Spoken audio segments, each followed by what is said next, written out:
Hey guys, welcome to the channel. This is Eric Johnson.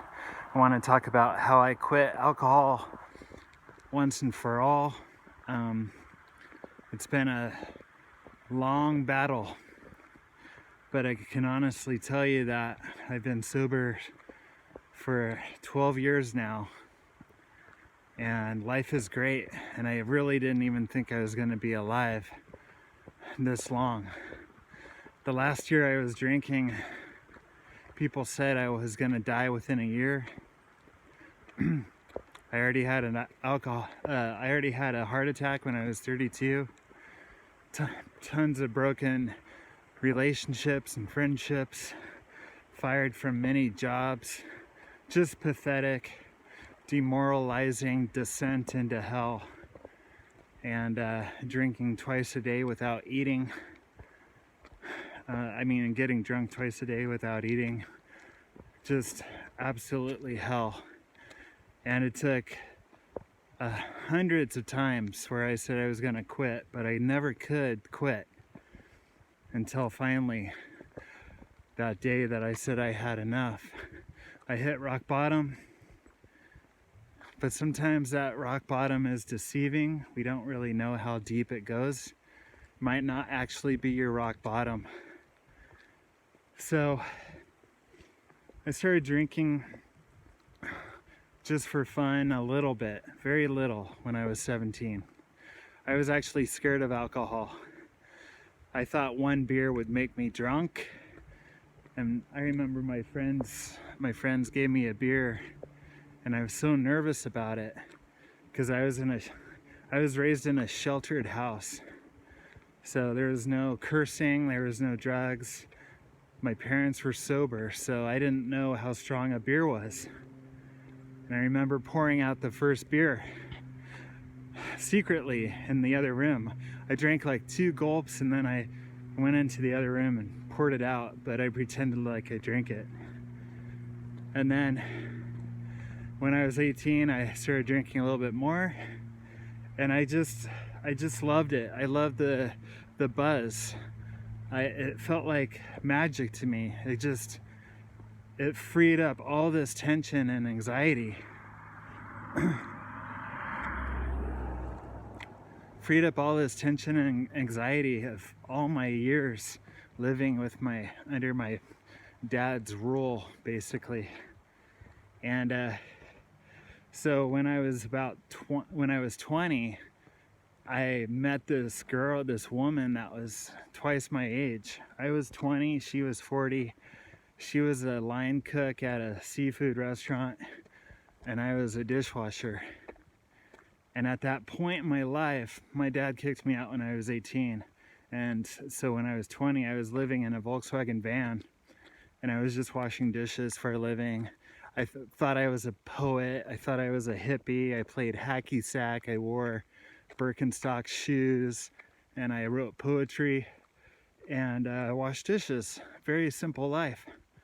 And I found out that this woman, she was a cook, and she was very different than other older women. Like, she had big flame tattoo around her wrist, and she wore a black leather jacket, and she just seemed different. She was artistic and gothic, and I was an artist, I thought, so I was like, I need to hang out with this chick. And so I gave her my poetry, and she read it, and she invited me over and to her apartment overlooking downtown. And she really loved my poetry, and we drank wine. And that night she was like, do you want to spend the night? And I was like, yeah, but I was like, wouldn't your son trip out? Because I originally went over to play guitar with her son, who was only a few years younger than me. I was like, wouldn't he trip out if I spent the night? And she's like, well, you can pretend that you're leaving and then just jump into my room really fast. He won't know. So I did that, and 2 weeks later, she invited me to live with her. And I learned a lot from her. But what we did was we basically drank red wine every night and talked about poetry and different writers. And she turned me on to the Beat Generation writers, Jack Kerouac and William Burroughs, Ken Kesey, and all those guys. And I slowly started to become alcoholic. I was getting drunk every night. And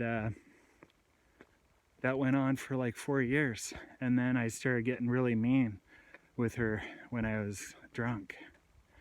And that basically ended our relationship. And I got sober, but it didn't last. And over the years, I would go like 3 to 6 months sober, and then I would start drinking again. And it got heavier every time I started drinking again. They say that you go back to where you left off when you quit. And it was very true.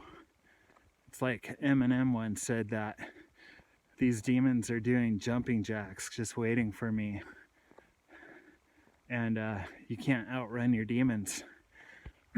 So basically, every time I relapsed and started drinking again, it was worse than before in just a couple weeks, if not a week or less. And so got to the point where I was pretty much pissing my bed every night. I would get so freaking drunk that I would wet my bed. And I was driving drunk. I was blacking out. And then it got to the point where I was like, I don't want to eat food anymore because it ruins my buzz. And so I was literally getting drunk on this really cheap malt liquor and not eating anymore. And that's when I went on a downward spiral really fast. That's when people were like, you're gonna die. Or, you know, they were worried about me. I was showing up to work drunk. I'd get fired from jobs. I could barely pay rent. And my rent was like only $150 a month. It was nothing. So I was basically homeless. Hanging out with homeless drunks, because no one else drank like me. And you know, there's something that was very interesting about these homeless guys. They were beaten down by life, so they didn't have a threatening ego. A lot of normal people have a threatening ego. They're cocky. They're all addicted to materialism and their status in life. And there's just an edge with normal people. This is how I was thinking back then. I was like, I want to hang out with people that are gentle. I don't want to be criticized. I don't want to feel threatened. And so that led me to some guys that lived next door to me that were on Social Security, disability money. And they would just get drunk. That's all they did. They'd go to the food bank once a week, get their food. Then they'd get three 40s a day of malt liquor, Old English 800. So this one guy that I drank with, they called him Animal because he had stringy hair over his face and he grunted. He was like, hey, how's it going? And I drank with him. And the sad thing is that eventually there was 3 guys that drank in we called it the hole. It was a crater in the earth. And we drank, that's where their trailers were. And we called it the hole. It was kind of like a commune. And all the guys that lived down there, I found out eventually because I would kind of like do it. I would interview them when I would drink, because I wanted to know why they were down there and what made them tick and why were they drunks and what happened. And it all came down to they had very abusive dads, every one of them. So their dads were tyrannical, beat them down physically and mentally, made their self-esteem really low. And somehow I related to that. I was like, yeah, my dad was kind of like that too. But I was still, 20 years younger than these guys. My life wasn't a complete waste yet. But I drank with them because they didn't threaten me. In fact, my old friends from high school, they were just jerks to me. I was like, I'm not hanging out with them anymore. Especially when I started dating that older woman. I was like, I don't need my childhood friends. I just want to hang out with this older woman and learn about art and wine and debauchery and literature and art. And so I did that, and then I went to Job Corps. But anyways, the point is that I tried quitting hundreds of times, and it wasn't until I was 36, and it wasn't because I lost my job or I was pissing my bed every night or I was gonna die. It was because some guy came over to our house and shamed me. I was laying in bed naked. It was like 8 a.m. He must have been up on speed all night. He came over to see my girlfriend at the time, and he just went into my bedroom, started talking crap to me, and picked up my girlfriend's little guitar and started making up songs about me, that I was weird and all this stuff. And I was shaking with anger, and I was shaking from alcohol withdrawals, and I couldn't get up and kick him out of the house. I was defenseless. And that was the moment that I was like, this is so freaking pathetic. And that was it. I was like, I'm done. So that day, there was only 2 beers left in the fridge. I was like, I'm done. I grabbed those 2 beers, put them in my backpack, and walked back to my school bus, which was my home, but I was living with her. And I drank those 2 beers. It probably saved my life because I was such a drunk that I probably could have died from withdrawals. So those 2 beers kind of let me come down off of alcohol gently. But after that, I just, I felt like utter hell for like 4 days. And then I got a second job, and I just stayed away from that girlfriend. I didn't talk to any of my old friends. I didn't go into bars. So I cut all ties. I cut all ties with any triggers, or I just got rid of any association with alcohol. People, places, and things. Like they say in AA, you gotta cut ties with people, places, and things that trigger you or remind you of alcohol.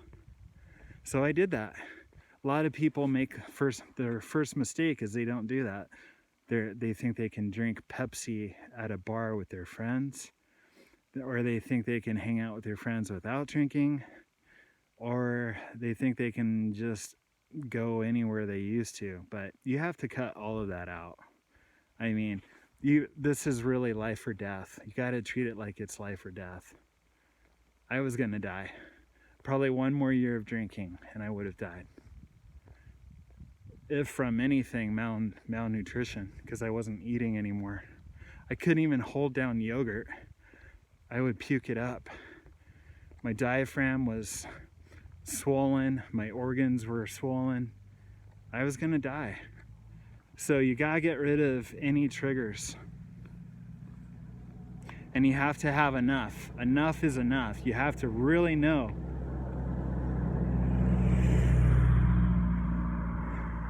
You have to really know it's the end.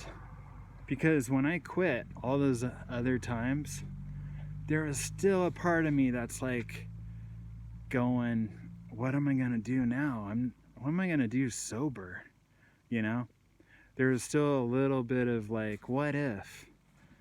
And it's a lie. Just like the lie every night that you could just have 6 beers and quit. That's the biggest lie alcoholics tell themselves. I could just have 6 and quit, or I'm gonna just have red wine tonight. Like that's not alcohol, I mean, all the different things we lie to ourselves about to keep doing our addictions. So I knew in my gut of guts, that night, that day I was done. I had to break up with that girl, and I had to go home, and I had to be alone for 2 years. Literally, I didn't leave the house except to go to work. I worked from 6 a.m. until 10 p.m. at night. And for a treat, which I think you should have a treat, if you're going to get sober, you need to do something that you feel is fun or a reward. And my reward every night was peanut M&Ms after work. And back then I still smoked cigarettes. So I would have M&Ms and I would have a cigarette and I'd go to sleep. Eventually I got with another girl. My standards had risen a lot when I got sober. And I just worked for 2 years, paid off bills, and started working out. Started getting my body back. And in 2 years, I started dating a girl that I'm still with today, who was completely sober. She had gotten out of a bad relationship, and we were both celibate and sober for 2 years together. I mean, before we met, she was doing her thing, celibate and sober, and I was doing my thing. And then we finally met. And she turned me on to spirituality and meditation and eating good food. I switched from sugar to stevia, because sugar is very dangerous to alcoholics, because alcohol is mainly made up of sugar. And those M&Ms really saved me from drinking in the early days, but eventually the sugar was causing just as much. I was gaining a lot of weight with the sugar, and I felt anxiety and all this stuff. So eventually I had to quit the sugar. But the peanut M&Ms and the tea and the sauna at this gym, that's the other thing, is a sauna saved my life. Because I could hang out in a sauna for 30 minutes and get super hot and sweaty. And it would just be relaxing.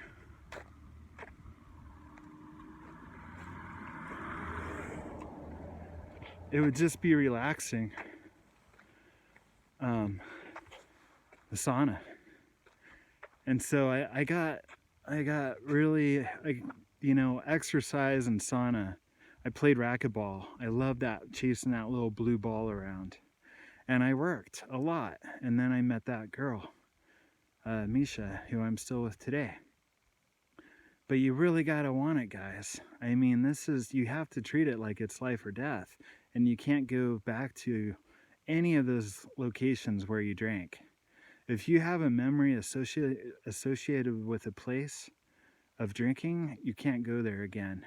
In fact, if you can, I would move away. Eventually, my girlfriend and I moved out of that small town. I had bad memories everywhere in that town.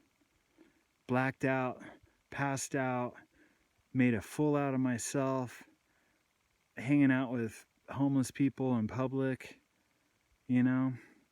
My old school friends could see that.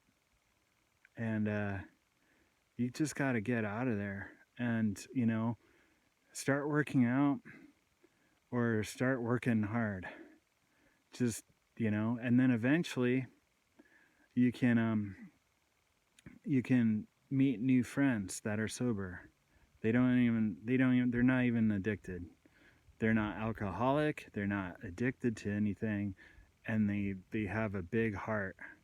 Most people that don't drink or use have, they care, they have feelings, they have a big heart. Find those people. We don't need bullies when we're trying to get sober. All right? So if anyone's like, hey, let's go smoke a doobie, or let's go have a beer, just cut ties with them right away. Just say, I don't drink. If you can respect that, cool, but don't drink around me. That's what I would do. So after all those years of drinking, 16 years of blacked out, passed out drunkenness, I got sober. And I want one last thing. I want to talk about relapses, because for me, I believe that relapse is part of recovery if you don't keep drinking. So if you slip up and you get drunk, do not fall into guilt and shame and keep drinking. That's what a lot of people do in AA, because they're counting days that they're sober. So they start adding up those days, and it's kind of in parallel to their self-worth. So when they have 30 days of sobriety, they're starting to feel good. They have some self-esteem. And then if they go out and get drunk, all those days are wiped out and they feel like total crap, to where they're like, well, I threw it all away. I might as well just get wasted now because I'm back to zero. That's the only part I don't like about 12-step programs. But if you can not get drunk again, that is the key. And get right back up on your horse and keep going, and you'll do fine. Don't be hard on yourself if you relapse. Now, don't try to get all sneaky and say, Eric said that I can relapse. It's part of recovery. I'm not saying that. It's not a trick. This is if you absolutely make a mistake and drink or use. But I had two 2-day relapses when I finally got sober. And I was like, this sucks. I don't like it anymore. Because I knew in my heart of hearts I was done with drinking. And then I started working on other addictions and started unraveling those. And now I'm almost pretty much free from any addiction. So hit that subscribe button if you're new here. And we'll talk to you soon.